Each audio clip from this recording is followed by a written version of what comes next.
Regardless of who wins the White House next, the president is going to need some help from Congress to get most things done. That's how it works in our democracy. Republicans hold a narrow majority in the House, meaning a small number of races will determine who controls the lower chamber.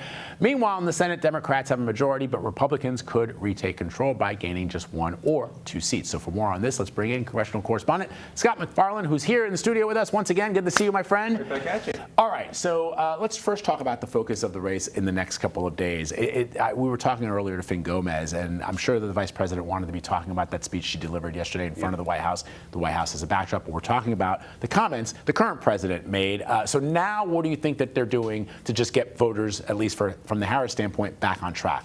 Well, first of all, be clear, both parties are trying to capitalize on what the other ones said over the past 72 hours. Democratic campaign strategists have been amplifying that Madison Square Garden event and that awful joke about Puerto Rican Americans. And they've been doing that at the granular level, trying to win some of these U.S. House races and Senate races down ballot. Similarly, as we came on the air, Republican campaign strategists have been pushing out the Biden statement from last night in those down ballot races. They think this is the type of thing that can impact the coin before it hits the table and flips up heads or flips up tails.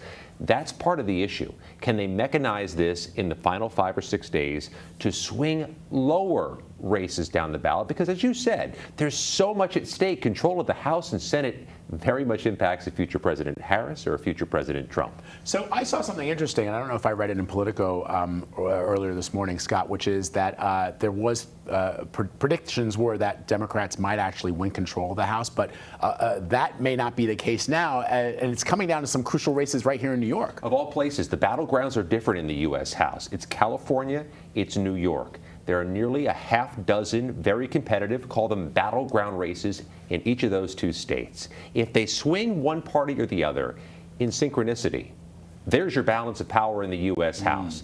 So these untraditional states can control things, and the politics are a little muddled. If you're trying to win a Republican-held seat in New York, the texture and political complexion of your race may differ than you've seen in the battleground presidential states. For example, in New York, you have Republicans getting ahead of issues of women's reproductive rights. Republicans co-sponsor Democratic bills on IVF. Just a different politics. You have Democrats in New York, including on Long Island, cutting heads about border security, how they're going to be tougher on the border. That's different. So the same political dynamics that control the presidential race may not be at play in the congressional races. I have to hear that one attack ad against Mondaire Jones again on my television screen with Alexandria Ocasio-Cortez's voice. I will... Yeah, you. So let's talk about the Senate. It could either be that if Donald Trump wins, need 1 seat in the Senate. If Kamala Harris wins, need 2. And there are a whole bunch in battleground states. I mean, there are nearly a dozen potential competitive Senate races. We have it now about 8 or 9 battleground races. So yeah, any couple can impact the balance of power, which means impacting Supreme Court justice confirmations, tax policy, border security. We're keeping our closest eye on 3 states overwhelmingly won by Trump that are held by Democratic senators up for re-election.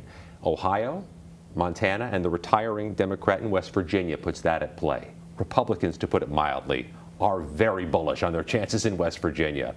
In Ohio and Montana, those are tough defensive postures for Democrats to hold those seats, considering their newfound, very pro-Trump political complexion. A lot of money's gone into that, as you'd imagine, but it gives Democrats just 0 margin for error, because a Trump win means they can only lose 1, and West Virginia is already very tenuous. Let me ask you a quick question before you wrap it up, Scott. Mitch McConnell, this is it. This is the twilight of his career. You've been covering him pretty much your whole time covering Congress.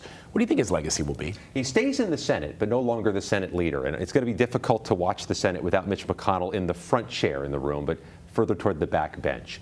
He has any number of legacies, the most recent being his ability to confirm 3 Supreme Court justices under Donald Trump, including 1 in those final days back in 2020. Not an easy lift. And of course, blocking the 2016 confirmation of Merrick Garland from then President Obama But that's just the latest of a long, storied history. Yeah. Scott MacFarlane, always great to have you right here in New York, my friend. Thank you very much. Appreciate it. All right. Be sure to stay with CBS News for all-day coverage. On Election Day, we'll have live reports from our election headquarters in New York and from our team spread out across the country. And remember, special coverage starts at 4 p.m. Eastern right here on CBS News 24/7.